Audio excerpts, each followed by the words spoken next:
And welcome back to another video, and if you're here for the very first time, you're very welcome. I'm Jane, my husband Mike is behind the camera.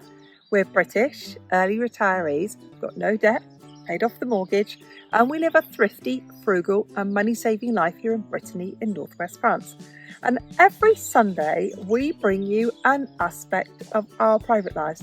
Anyway, we hope you enjoy the video. If you do, make sure you hit the thumbs up button. Let's roll the video. So here we are on our way to one of France's most beautiful villages, and in 2016 it was voted France's most beautiful village, and it's called Rochefort-en-Terre in the Morbihan region of Brittany in France, and the population is only 635 people, so it's not a very big place. But as you're walking around, it is breathtakingly beautiful. And you can just imagine what life was like when these ancient houses were built. I love the signposts everywhere as well. And I found that lavoir. I do love a lavoir. We love the cobbled streets. Now, we were there just after a bank holiday break, and yet it was still so incredibly quiet because we're here in May and it's still low season. I love the granite houses and the grandeur of this place. And as you walk around and you think about how old these houses are, some of them built in the 12th century, to have houses of this grandeur, you just imagine to yourself the wealth that once existed in a place like Rochefort-en-Terre, and how these houses around would serve the chateau and the nobility who may well have owned many of these houses along with the chateau. So Rochefort-en-Terre is a very touristic village, and lots and lots of the shops that you see there are selling items for tourists. For example, we couldn't find a bakery, there wasn't a butcher's, there wasn't a corner shop, there wasn't a shop there. So the disappointment is when you go and visit a place like this, it is pickled in aspect, isn't it? It is preserved for looking at, but nonetheless it was absolutely and utterly charming. So we're going to take a walk now, and we're going to walk up and find the chateau entrance, and it's just a short walk here up to the right. So here we are walking through the tree-lined route up to the chateau, and it's really old, the chateau. I think it was built in around about the 12th century in its original form, and like many chateaus in France, it was fought over, it was knocked down, it was burnt down, it was rebuilt, and it was finally purchased by the American painter Alfred Klotz in the early 1900s, and he oversaw the restoration. So let's take a walk up and take a look at the restoration. So those gates that you can see now are the original chateau from like the 12th century, and how old those really were. So we're going to walk up in and share with you the new chateau.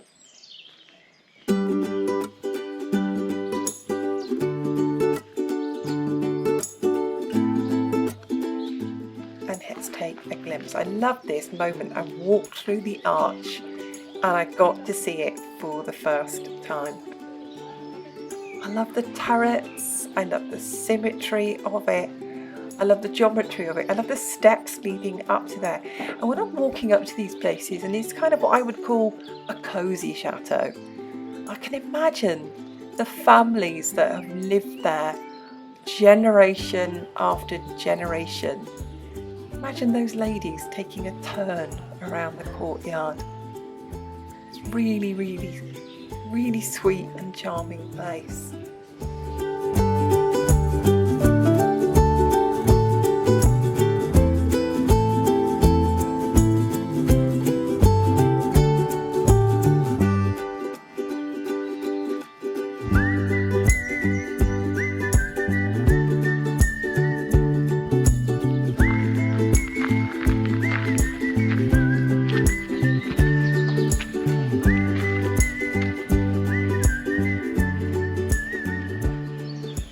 So we are at the chateau in Rochefort-en-Terre and there was no entrance fee. Doesn't look like we can go in the chateau, but the grounds are really pretty. But what a stunning place, absolutely stunning place. And there it is, the chateau behind us.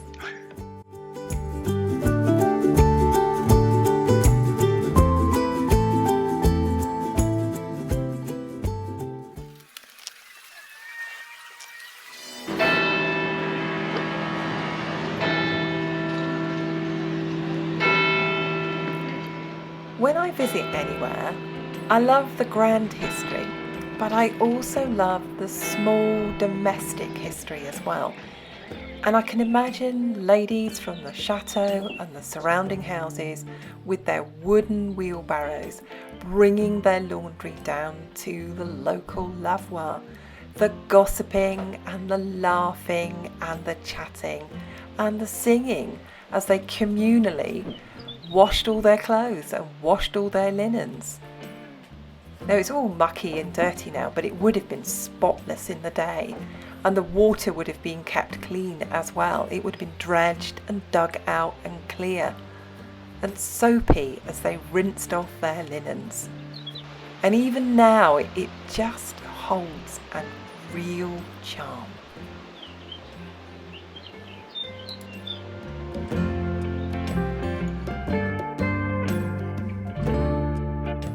Massive thanks to NordVPN, who are the sponsor of this week's video. Now, we always share with you, if we ever accept a sponsorship, it's either something we believe in, something we use, and we've been using NordVPN for 5 years, so let's tell you about it. At the end of a busy day, when everything's done, we love to put our feet up, get a dog on our lap, and put our favourite TV shows on. Now, we live in France, so we have French TV channels. And there's lots of French TV shows that we love. We always watch the news in French. And there's all our favourite shows that we love to watch here in France. But every now and then, we love to catch up on British TV. We've got all our favourite channels from the UK. We love to watch Channel 4 and Channel 5, best of all. I love those British comedies, I love the documentaries as well, and I love the real life shows that they have on those TV channels. So we get to use our NordVPN to catch up on all of our favourite UK TV shows.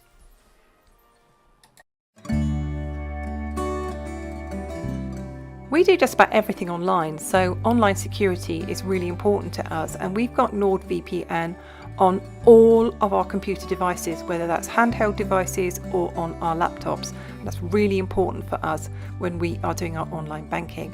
Also, if we're out and about and we need to log on to anybody's Wi-Fi, it gives us that security as well. We always use our NordVPN when booking ferries and accommodation, because we'll often get a better price on a UK price and not a French price.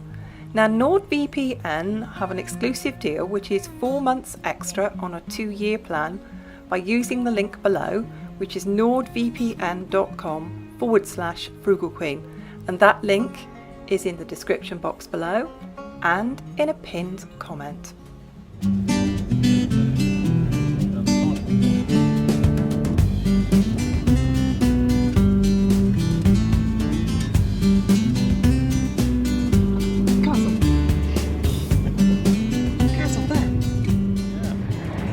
Hello and welcome to Josselin, and we're here to look around this historical town, and we're going to take you with us. As you can see behind us is the Château de Josselin. Enjoy the trip!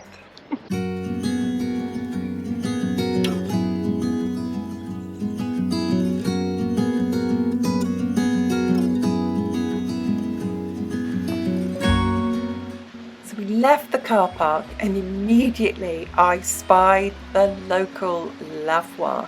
I love the way that the towns and villages preserve these places. It would have been so easy, wouldn't it, to just knock them down and forget about it. And to knock those lavoirs down, to me, is like forgetting the history of those women for hundreds of years who brought their laundry to wash it in a local river. So we took a look at the map and decided on the route that we were going to take, and at no stage were we ever disappointed. Every footstep you take in this town of Josselin, every turn that you take, every side street, every alley is absolutely stunning.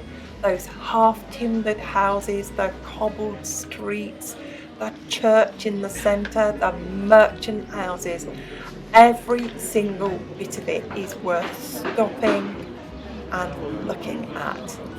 And just imagine the grandeur of these buildings, of the trade that took place. I mean, Josselin is on a huge navigable river, and the trade that would have taken place up and down that river and the wealth that it would brought. And you can see by the size of these houses the magnitude of the money that was there in the day. And you can tell that, can't you, by the huge size of the castle right in the centre of Josselin.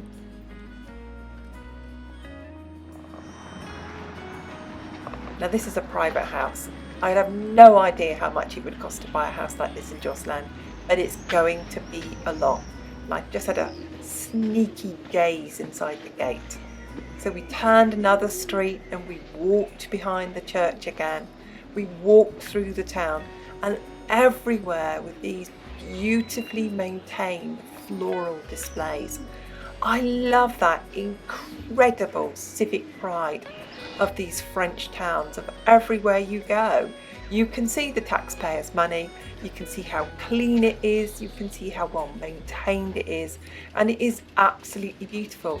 There were little signs everywhere as well saying that the local people are encouraged to have flowers and floral displays outside their houses, and they put them there for you and I who walk around to enjoy this. And yet life goes on in this place. We walk past banks, we walk past shops, we walk past places to eat. Josselin very much feels like it's somewhere that's absolutely live. There, for example, that's the hairdressers. I don't know about you, but I love entering these courtyards and imagining people going in and out of the chateau in its day.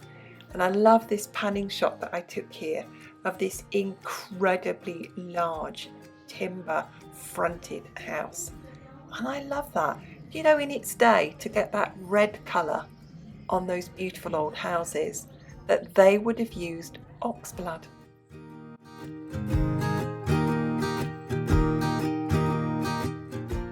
Now we found this really cute little bar. We saw a sign outside and it basically said, you can sit here and eat your own food. So that's what we did. We stopped, we had a drink, we had something to eat, and then we made our way back along the river with that beautiful view of the castle. I love it. It's just got that feeling of mystery about it, hasn't it? You can imagine it, can't you? And I really got the feeling of Harry Potter and Hogwarts, that it was really big and impressive. And I loved it as I walked underneath, and I could see that this chateau has been built on the bedrock, on amazingly huge rocks. And this is the feeling when I stood there and panned up and looked up, at that feeling of how big it was. And you just keep thinking to yourself, how on earth did they build that back in the day? Stone by stone, and how long it would have taken to build it. Really hope that you enjoyed the walk around Josselin with us. It was a magical and enchanting place.